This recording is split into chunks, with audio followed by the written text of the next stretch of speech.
pgti vertical silver.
Okay, so pgti vertical silver, of course, standing for popcorn, goated, tracking, invincible. Popcorn is scenarios where bots fly up and down.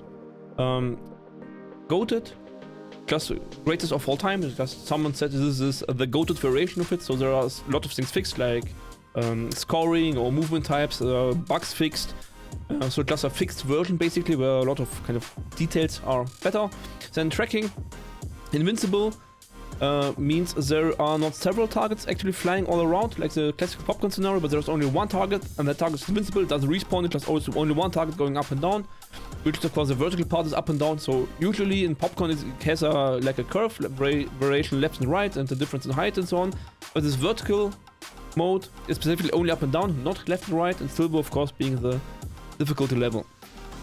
Now for this mode there are a few things I would recommend. So one thing is, the starting is I would recommend to change position of your mouse on your mousepad from time to time. So first thing is that you don't want to grind a groove into your mousepad on this exactly same spot every time, where of course the home position is, but you actually then maybe want to go more to the right side, maybe start more on the bottom next run. The next run you maybe go a little bit closer.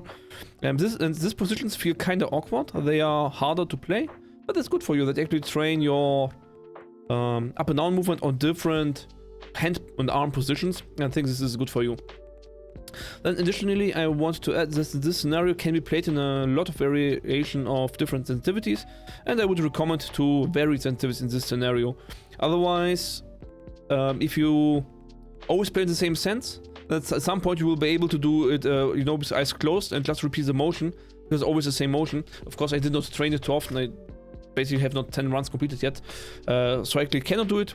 But if you are grinding always the same spot, always the same speed, always the same sense, you can do it with your eyes closed, and then you're not training basically anything.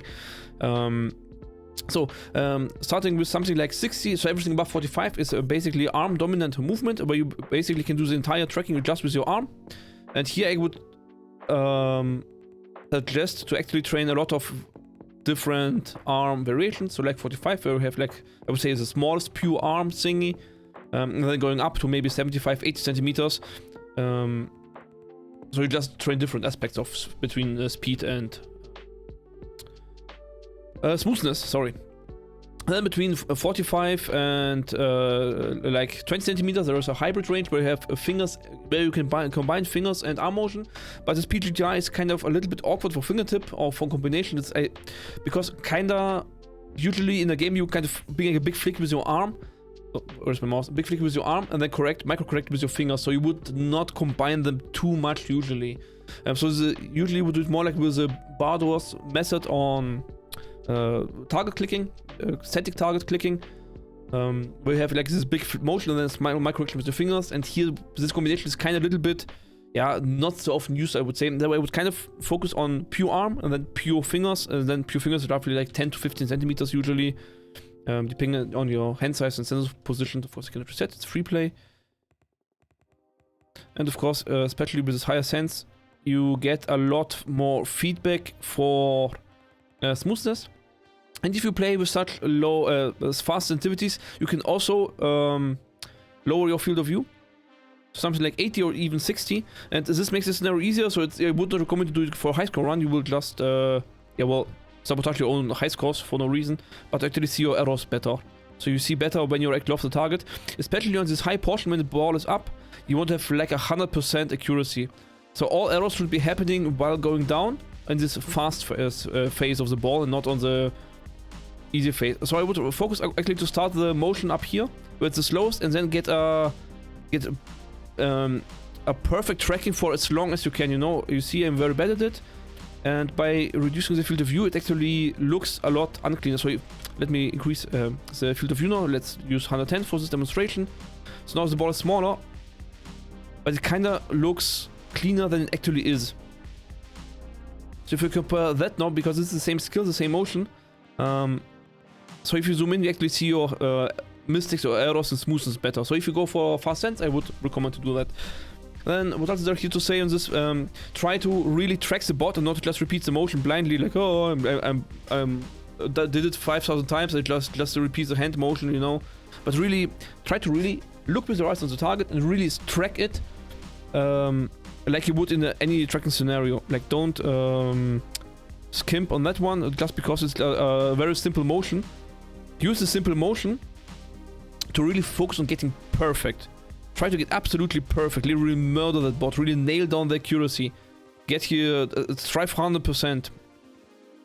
Actually, what is the stats actually saying for first place? Yeah, strive for 88.64% accuracy. That's of course just a joke. The second place has higher accuracy than the first one. Interesting. Okay, it doesn't matter. Yeah, strive for high accuracy, and especially on the higher parts, you want like 100% accuracy. Like I would say, if it goes above this wall and down, I would say you want to have really perfect, absolutely perfect tracking here at this area. And then when it goes down, I recommend you still kind of try to make the motion and try to really track as much as possible, even though it gets hard to track down here. So you can also just make like mimic the motion just you know, blindly. But I would suggest to really try tracking it as far down as possible, and then get back to tracking where you feel comfortable to it. So try to follow it down as much as you can perfectly, and then just get back to the ball on its way up somewhere at some point. Okay, so these are my recommendations for this game mode. Yeah, thanks for watching. See you next one. Bye bye.